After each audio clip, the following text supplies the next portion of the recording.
about to share one of the best dessert recipes in my recipe box.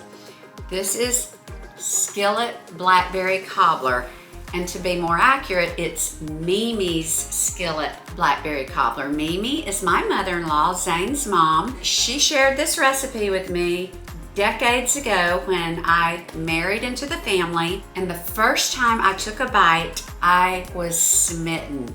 I love blackberries anyway, but there is something about this particular blackberry cobbler that is made in a cast iron skillet, and I'm going to link to everything that you'll need to make this recipe. You don't need a lot, and nothing is expensive, and this is a recipe you'll make over and over again. But when I first took a bite, I said, this is going to be one of my most often made desserts because it's Southern, it's comforting, it's delicious, and it's so easy to make. So I'm going to share with you, first of all, what you'll need. And I've shared a cast iron skillet. I'll link to the one that I have. The one that I link to will be pre-seasoned. You do not have to prepare this. And then you're going to need 2 refrigerated pie crusts. These are Pillsbury, but you've got those. And then you're going to need frozen blackberries. These can be a little difficult to find. I can't find frozen blackberries at any of the grocery stores in my area, but I found these at Walmart. And you want to make sure they're frozen. You don't want to use fresh ones for this unless you buy fresh ones and freeze them, because if they're frozen, they're going to cook differently and turn out differently than fresh, which are softer and of course not as firm. So use frozen blackberries. And the good thing about using frozen blackberries is that you can make this any time of year that you're able to find these. Just calls for a little bit of water, and you're going to need 2 sticks of butter. One you're going to want to melt, and the other you're going to be using toward the end, and you're gonna chop it into tiny pieces. And then you've got some sugar and some flour. Okay, so the first thing you're going to do in making this cobbler is get one of the crusts, and you want to let these sit out for about 20 minutes where they'll be easy to unroll and they won't break. Now, I want to show you all how I like to easily unroll these crusts. Is I turn them where the loose part is coming from behind, and I just unroll like this. It's just super easy. So these are pre-formed, and you're going to have to stretch them just a little bit to get them into the bottom of the pan and up the sides a little bit. You're not gonna be able to go all the way up the sides, but just go up enough to where you've got a good crust that isn't flat, but that it just goes up some to hold all the berries in. Okay. Of course, if you wanted to, you could do individual, you could do smaller pie. You could actually do some ceramic pie plates, mini. There's so many ways to do this, but I have always just done this in the cast iron skillet because that's how Mimi did it, and it just makes one big dessert. Okay, so you can see it does not have to be perfect. This is like a rustic pie, so there you go. You want to prick holes in the bottom. You're gonna par bake your crust, bake it just a little bit, and I have my oven on 350. It's preheated, so I'm gonna, it's not 350, so it's gonna par bake at 325 for 7 minutes, and then I'll be back. Okay, everyone, this first crust is par baked, and when you remove it from the oven, then you increase the temperature to 375. So while you're getting the rest of the cobbler together, the oven temp is rising because you're gonna bake the overall cobbler at 375. So we're gonna set this aside, and now we're going to get our blackberries ready. I don't worry about exact measurements.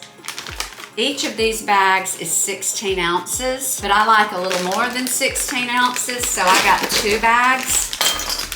So I'm gonna put these in, and I'm probably only going to be able to use, the recipe has like certain measurements, but it really doesn't matter. It's as many blackberries as you can fit into it, but a bag and a half is gonna be about all we can put in that size skillet. So I'll save these for the next blackberry cobbler. Let me tell you what I'm gonna do. I'm gonna go ahead and put these all in, and whatever doesn't fit, it will already have all of the butter and the flour and the sugar, and I'll freeze that. And then whenever I want a little blackberry cobbler, all I'll have to do is get a little crust, even a pre-made crust, pull that out, and then make one quickly. So we've got 2 pounds of blackberries. Now we're going to sprinkle the sugar and the flour. We're gonna do this before we add the butter. And then, let me take my wedding ring off. We're gonna toss the berries and the sugar and the flour and get them coated before we add the melted butter. That's going to help everything cling to the berries. Okay, and you need a big bowl to make this a lot easier to do. Okay, there are the berries. And now, butter. Gonna mix all of this really well with my hands, and you can just see that the butter and the flour and the sugar, they just start coating these blackberries. This is one reason frozen is best. It just works perfectly to make the berries coated with flavor, like they have their own little crust. Okay, so now we're going to move our skillet with the par-baked crust right here. I'm gonna just set it on this because it's a little hot. And now we're just gonna pile on the berries.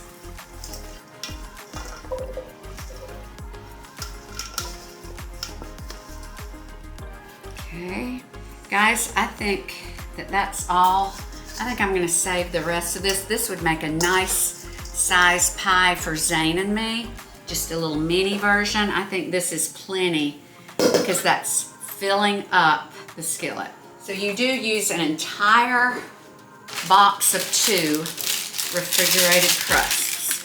So remember the trick, you wanna just get it loose, then you wanna turn it this way where it's coming from behind and below, and then you just roll.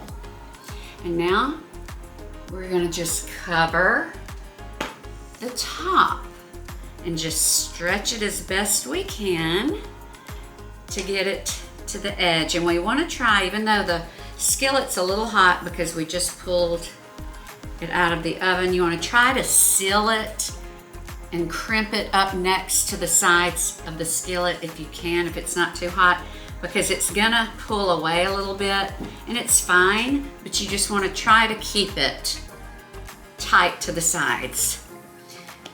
Now, we're just gonna make little slits where the air will not make it puff up, but it'll just bake it. We're going to put the butter on top. I'm going to tell you that this crust, when it's done baking, this top crust is almost like a sugar cookie. It's buttery and sugary. It's delicious. And the syrup from the sugar and the blackberries pokes underneath, so it's like a blackberry sugar cookie. Okay, I'm not going to use, I did not need all of that. So you don't need a whole stick. So I'm gonna put that back in the fridge. You're supposed to sprinkle water over the berries. We're not gonna worry about that because I didn't do it, but I'll link to the recipe, guys. It's Memorial Day and I'm about to have to carry all this food to the farm, so I forgot it. But you can remember it when you do it. Now, to make this sugar cookie crust, just gonna sprinkle some sugar. You don't have to measure, you just want to get it all over. And then we're putting this in the oven, and I will come show you all how this looks once it is baked. Okay, everyone, the cobbler is ready. Look how beautiful. You can see the blackberry bursting up through the bottom of the crust. If I had not forgotten the little bit of water that the recipe calls for, you would have seen a lot more of that. You would have seen a lot of the blackberry bursting through, but this is gonna be delicious. I recommend always having vanilla ice cream on hand when you serve this. And I promise you, if you make this, you'll make it more than once. People will rave. You'll be the hostess with the mostest. So, if you enjoyed this content, stay tuned for more, and I hope you'll subscribe to my channel and like this video. And as always, until next time, be blessed and stay savvy.